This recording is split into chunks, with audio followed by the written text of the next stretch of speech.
septembre, bienvenue dans le bootcamp. Toi, tu étais à la place des personnes qui suivent le bootcamp au mois de septembre. Qu'est-ce qui t'a mené à rejoindre le bootcamp? En fait, j'ai décidé de me lancer en indépendant et le lendemain matin, je suis tombée sur la pub du bootcamp. Je savais pas par où commencer, je savais pas comment j'allais faire pour me lancer. J'ai suivi le bootcamp parce qu'en fait, c'était exactement ce qu'il me fallait. Et qu'est-ce que tu as accompli depuis que tu as rejoint le campus? Là, donc aujourd'hui, je suis community manager. L'objectif, en fait, pour moi, c'est vraiment d'accompagner les indépendants, justement, les entrepreneurs, les freelances, créer une stratégie sur les réseaux sociaux pour tous ceux qui veulent vendre et trouver des clients, en fait, sur les réseaux. En fait, ça fait un mois, là, que je me suis vraiment lancée avec le Camptober. Et là, du coup, j'ai déjà 2 clients. Donc, je suis trop contente. Ça se passe bien. Et voilà. Et qu'est-ce que tu faisais avant de rejoindre le campus et avant de te lancer justement en indépendante? En fait, avant, j'ai fait plein de petites choses. J'ai fait des enfants très jeunes, j'en ai 3.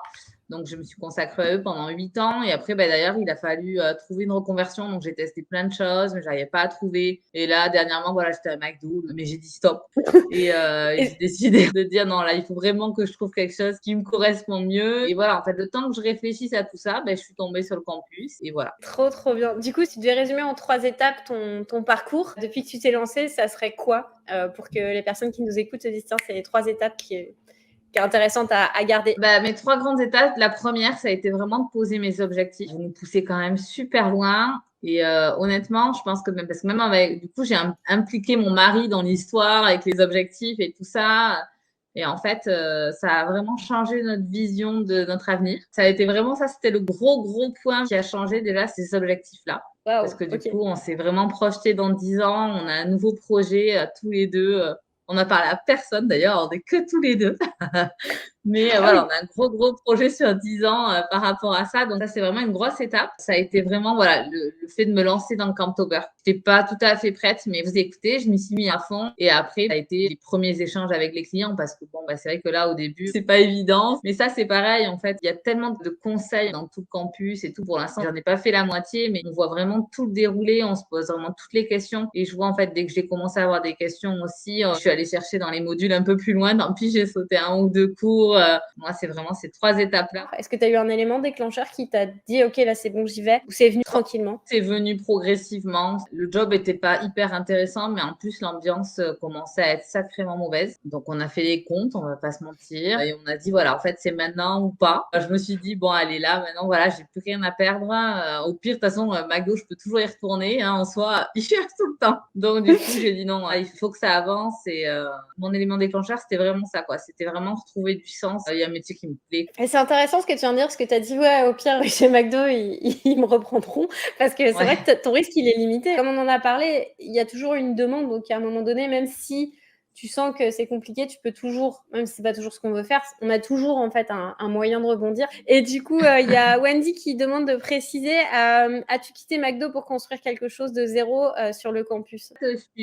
À la base, je suis partie parce que j'avais cette idée de reconversion. Je pensais le faire en alternance, puis en fait, ça s'est pas concrétisé parce que c'est compliqué en fait l'alternance quand on a plus de 26 ans. On n'est pas forcément hyper bien reçu, on coûte plus cher. Les gens en fait, ils préfèrent prendre un petit jeune. J'ai pas trouvé chaussure à mon pied. J'avais tout quitté pour ça. Fin août, en fait, je me suis dit c'est où je repars à McDo, où je me lance. Et du coup, je me suis lancée. Mais j'étais terrifiée. Et c'est là que voilà, j'ai trouvé le campus. Justement, tu disais bon, l'ambiance, tout ça, ça a commencé à te peser. Donc là, on parle de nos relations aux autres. Est-ce que justement, te lancer en freelance, tu avais peur de la solitude ou peur de pas avoir un esprit de communauté? Oui, un petit peu comme tout le monde, parce que qui dit indépendant dit seul, en fait, c'est dans la tête des gens. Puis c'est vraiment le truc que quand on commence à parler du projet, ouais, mais comment tu vas faire? T'es seul toute la journée. Après, en soi, déjà, à la base, je suis quelqu'un d'assez introverti. Donc, travailler seul, ça me dérange pas. Au contraire, ça m'aide à me concentrer. Mais bon, je reste une humaine, quoi. J'ai besoin d'interaction. Et c'est vrai que c'est une chose qu'on retrouve dans le campus qui est vraiment chouette. On a plein d'occasions, en fait, de rencontrer des gens, de parler, dès qu'on a une question, on sait qu'on peut poser la question. Donc ça, c'est vraiment top. Je crois que tu avais rencontré Julien, si je me trompe pas, à Toulouse. Ouais, je l'ai rencontré justement pendant le bootcamp. Lui, il faisait déjà partie du campus. Il était venu juste pour dire bonjour. Et comme on n'habitait pas très loin, on a échangé. Il m'a expliqué un peu son point de vue aussi. Donc, il a contribué au fait que je rentre dans le campus. Et je crois que ça faisait 2 semaines que j'étais dans le campus. Quand on s'est rencontrés en vrai sur Montauban, on a bu un café ensemble, on a discuté. Et depuis, on échange régulièrement. Est-ce que tu fais partie d'un équipage? Aussi. Ouais, Qu'est-ce j'étais que ça capitaine d'un t'apporte? équipage. Qu'est-ce que ça t'apporte l'équipage dans ton expérience? L'équipage, c'est un gros soutien. Déjà, en fait, le fait d'avoir une réunion par semaine, ça oblige en fait à marquer noir sur blanc ses objectifs, etc.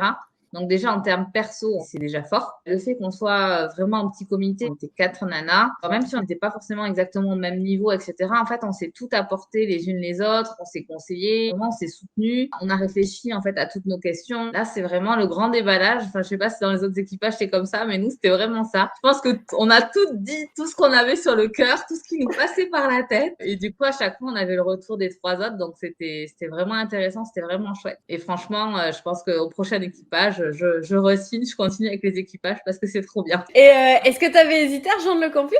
Ma plus grosse hésitation, c'était l'aspect financier, parce que comme je t'ai dit, j'ai pas de matelas en fait derrière. Mes hésitations, elles étaient plus là. De toute façon, je cherchais un accompagnement parce que je pense que c'est hyper important quand on se lance dans la famille. On est salarié en fait. Il y a mon oncle et ma tante qui ont un hôtel-restaurant, mais enfin, c'est quand même pas la même chose. Ils sont pas derrière leur ordi. Ils ont vraiment une structure. Mais sinon, tout le monde est salarié et c'est vrai que je savais vraiment pas par quel bout commencer. J'avais personne à qui poser mes questions et du coup, c'était vachement important. Et justement, tu t'attendais à tout ça quand tu as rejoint le campus, à ce que ça aille aussi vite pour toi sur, le fait de trouver des clients? Non, non, clairement pas.